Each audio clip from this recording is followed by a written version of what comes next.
Hi, I'm Larry Brill. And I'm Scott Simmergren. This is Larry. He's an award-winning author. His latest book is Deja Vu All Over Again. Scott is an award winner with a list of 5-star reviews as long as your arm.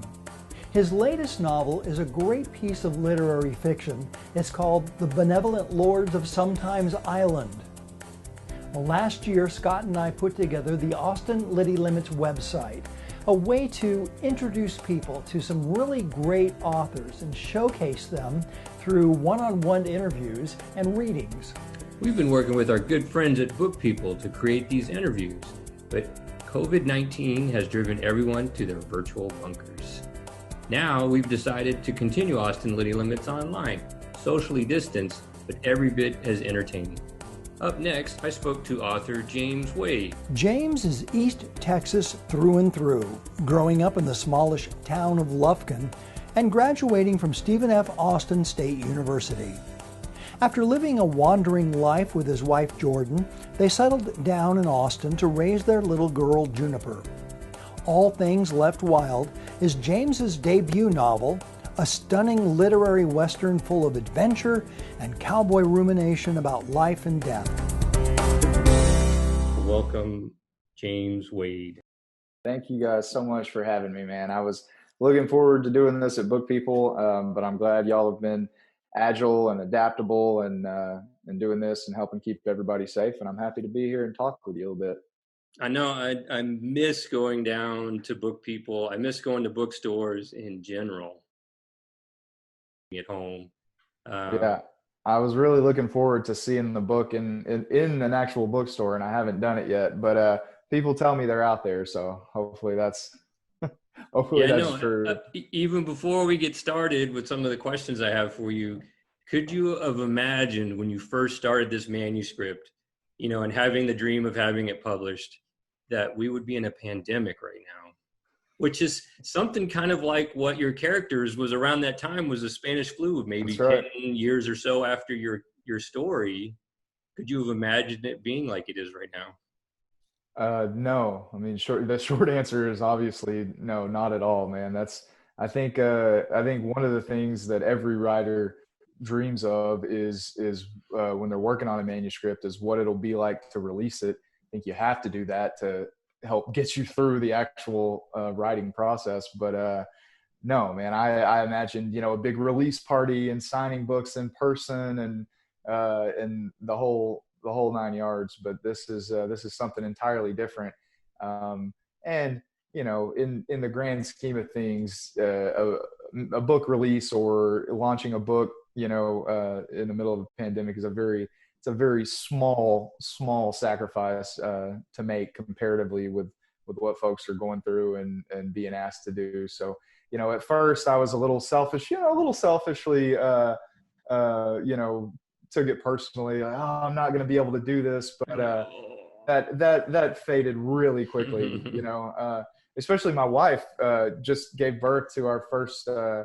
Congratulations. Yeah. Well, thank you. And she had to, I'm sitting here complaining about my book release, and she's having to go through basically those make or break months of pregnancy there at the end with no, in quarantine, no support from anyone except for me because I'm in quarantine with her. And that's probably worse for her than missing out on a book release. But, she had to do all this, cancel her baby shower. She had to go to the hospital and push with a mask. And it was just, it's a wild thing that, nobody could have anticipated any of this. And we've all had to do crazy things. And my sacrifice is very, very minimal comparatively. So I'm just happy to be here. That's true. Well, let's get into it a little bit. So All Things Left Wild is a literary Western. And I say that because it is beautifully written. There's some very poetic passages in the book. I'll read one in a little bit. And it concerns two parallel threads. One about the Bentley brothers who they try to steal some horses from a rich rancher, and then a little boy is murdered by accident. And then there's another parallel story with the father of that little boy that goes after them. And the two men seem kind of like two sides of a male's personality, a man's personality. Can you explain the thought process behind having one of the characters speak in first person, the other speak in third person, where you're allowing one character to speak for himself and the other's being observed? Can you talk about that a little bit? Yeah, that's a great question, and it's one of the more noticeable, themes of the book is that the chapters alternate from first person to third person depending on the perspective. And it initially started out as just Caleb's story, and the more I built the Randall Dawson character, from Caleb's perspective, the more that I got interested in what this other guy had to say and how things looked from his end. And so I thought, well, okay, I'll just do the same thing and write it from his perspective as well. But once I got into it, basically Caleb is a character who all these crazy things happen to, but he knows who he is. Caleb, kind of strangely enough, doesn't really change all that much from the beginning to the end of the novel in terms of his personality, what he believes in. He's got a longing for something. He doesn't know what it is. We as readers don't know what it is, but he's looking for some kind of peace, not necessarily looking to find himself, if that makes sense. Randall, on the other hand, has because of the events that happened to him, he has this entire crisis of self where he's questioning how he looks at the world and is everything that he's ever known basically a lie, etc. And so when somebody goes through that much of a change and that big of a character arc, I almost didn't trust him to tell the story on his own, if that makes sense. And so that was where it kind of needed a nonpartisan narrator to kind of tell the story for him. And we still, as the readers still get a little bit of a look into his mind at some of the more crucial turning points, where he thinks certain things that kind of clue us in to the change that's happening. But yeah, I just kind of wanted to keep him at a little more of a distance than Caleb, because I wanted the readers to kind of have that bird's eye view of all the change that was happening to him. Whereas Caleb, again, a lot of events happen to him. He has to make a lot of really tough decisions, but it doesn't necessarily change who he is and what he's looking for. Right. There was kind of an interesting effect to having the first and third person, which when I got to the end of each chapter, it added a lot of suspense, because you pretty much staggered each chapter from both narratives. And as the story progressed, the tension kind of built quite a bit. And although it was interesting at first, it was kind of jarring having the first person and the third person. I kind of looked forward to the two different perspectives as the story went along, and really enjoyed that it seemed like two lights were shining from different directions on the same story. It was very interesting. Personally, what allowed you to have a character like Caleb find some type of redemption?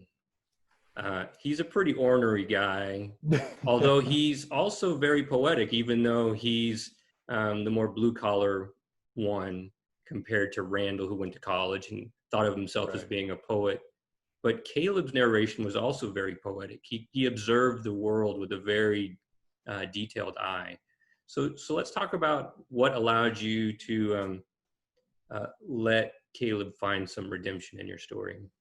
Yeah, I mean, I'll start by saying I have a soft spot for the blue collar poets. You know what I mean? I like that kind of hardworking, down in the dirt kind of prose when it comes, whether it's poetry or fiction, or even nonfiction, memoir for that matter. But yeah, I just, as I'm writing Caleb and he's going through all of this stuff, the biggest thing that kind of connected me to Caleb was this desire that he had even from an early age, even before, that predates when the story starts.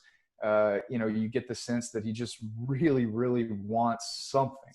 What is that something? Well, that's kind of what he's trying to work through. That's what, I think we've all had to at one point or another kind of work through, not necessarily, just the big ethos of like, what is our purpose in life, but more of just what is that longing that's in our hearts? What is it that we, either want to obtain or to be a part of, or, whatever it is. And ultimately he finds that in Sophia. But even at that point, it's still is a little unobtainable just because of the circumstances, and he has to continue to pursue it. And he starts to kind of do worse and worse things in order to have that kind of dream fairy tale ending. And so, we're kind of watching that as a reader, and it's, you want to pull for the kid. He's gone through so much, but at the same time, it's really hard to dismiss a lot of the actions that he does take. And then ultimately, that's kind of the whole concept of the novel, right? Is, will his past catch up with him? Does he get to have a happy ending, essentially? So there are several dream sequences in the story that have dead relatives. What are these? What is the significance of these dreams to you? And are you personally invested in the meaning of dreams? Yeah, I'll do the second part first, because no, I'm not personally invested in the media. Man, I hate dreams so Very much. And interesting. I don't just mean nightmares, right? I've always had nightmares. I've had them since I was a little kid. Had to go talk to the school counselor when I was in first grade because my nightmares were so bad. That's just the creative juices flowing at an early age. But Sure. but even the most pleasant dream, right? I'll have a wonderful dream. Everything's good, everything's happy, but I wake up and I just am immediately, it's disorienting. I don't like the thought of being able to be pulled back and forth between a reality and an unreality, or, for those that don't believe in reality, from one dream to the next or one world to the next. I don't like my brain's ability to fool me like that. It's very dishonest. Dreams are a very dishonest business. But in terms of writing dreams, I don't do a lot of, fantasy or speculative writing. So this is, my chance to kind of, have that more surreal prose. And I really enjoy writing that.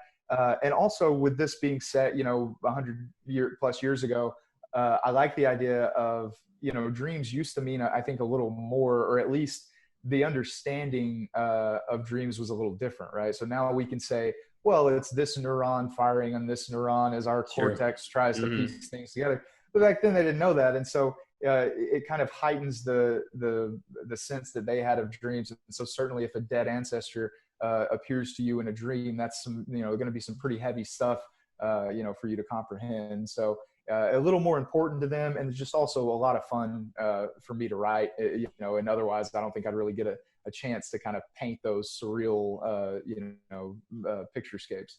Right. The sequences actually touched me a little bit because both my mother and father have passed, and I have occasionally had dreams with them in it. And it definitely feels like they're visiting me.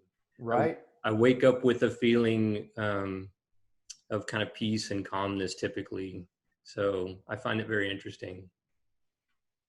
So in between writing projects, I read craft books like Thrill Me by Percy or Damn Fine Story by Wendig. What do you do to sharpen your writing skills when you're not writing a project?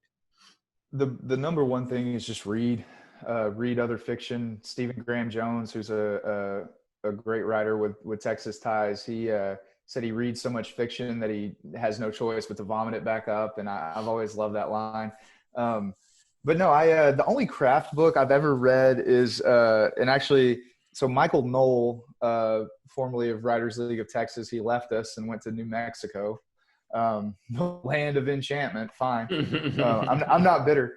He had a great website called Read to Write Stories, where he would take a short story and talk to the author of that short story about a specific, literary tool in that piece, and kind of relate it to writing, but then also how you might pick up on that as a reader in other pieces. And I just love that, because I love to read and to try to get better that way. So the thought of Michael kind of breaking it down as how you can read as a writer was great. And then he eventually took all those and some other stuff and turned that into the Craft of Fiction, which is a great craft book for anybody that's looking for one. But yeah, there's so many tools, especially here in Austin.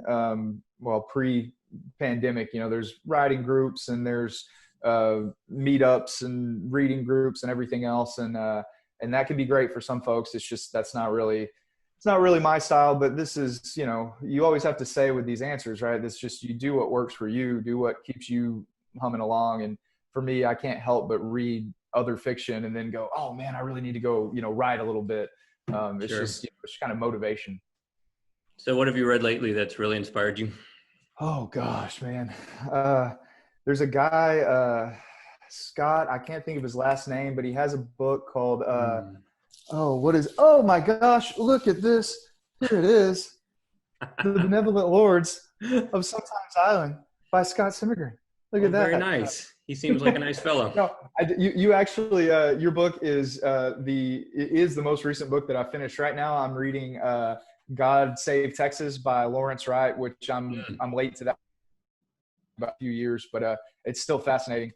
Nevertheless, not just, learning some of the history of Texas I didn't know and some of the political insight, but also he paints a really lovely picture of his friendship with Stephen Harrigan, who's another really great Texas writer. Excellent writer, yes. I'm reading that, but I cycle through books. I go back to books like crazy. I've probably read all the Pretty Horses 5 or 6 times. I reread a lot of McCarthy. My wife just got me Thomas Wolfe for my birthday a couple weeks ago. She got me Of Time in the River, which I had read Look Homeward Angel, but hadn't read the follow-up. So now I'm reading that while I'm reading God Save Texas and poetry books. A buddy of mine, Spencer Mirabelle, has a poetry collection called I think it's Sweet Sad Sandal Boy. And man, it's so good. It's so good. A lot of love poems, but I tend to veer towards the romantics anyway. So yeah, man, just anything and everything I can get my hands on. I've got books about water rights in Texas and land development and animal tracks. And if it's in a book, I'll probably take a look at it. So one of the interesting things that I found about your book, and I've seen you talk about it before, is wrestling with this notion of what is a man, what is masculinity. And that's something that I talk about a little bit in my book as well, because the boys have this, they're bruised from their father's overbearingness, that type of thing. Why is it you think that our generation is wrestling with the notion of masculinity and what makes a man? I mean, it's something that I've definitely thought about for, over 20 years and have had issues with. Yeah. Where do you come from as far as wrestling with it? Well, we just, speaking to our generation, man, we just have so many more examples and choices. It doesn't just have to be any one way, and we're exposed to a lot of information that would run counterproductive to kind of that old school, boys don't cry, boys don't have emotions. Right. Men are protectors and they have to be breadwinners and they have to be, this and that. And so, from the one hand, we're just exposed to more. And so we're like, oh, maybe we don't have to be this certain way or that certain way. But at the same time, there are still those old tropes, and it gets very confusing. I think a lot of it depends on where you're raised, who your father is, or your, male authority figure or lack thereof. So yeah, it gets tough. And, I certainly don't want to give, everybody like a pass, you know what I mean? But it's just tough. I feel bad for a lot of folks that are kind of trapped in that masculine shell, if you will. But yeah, it's a tough deal. All right. Well, now's the time of the show where we do what we call the lightning round. It is something that we stole from inside the Actors Studio, and it's not their format. They stole it from Marcel Proust, who stole it from Bernard Pivot. It's something that's been used quite a bit. Are you ready for the lightning round?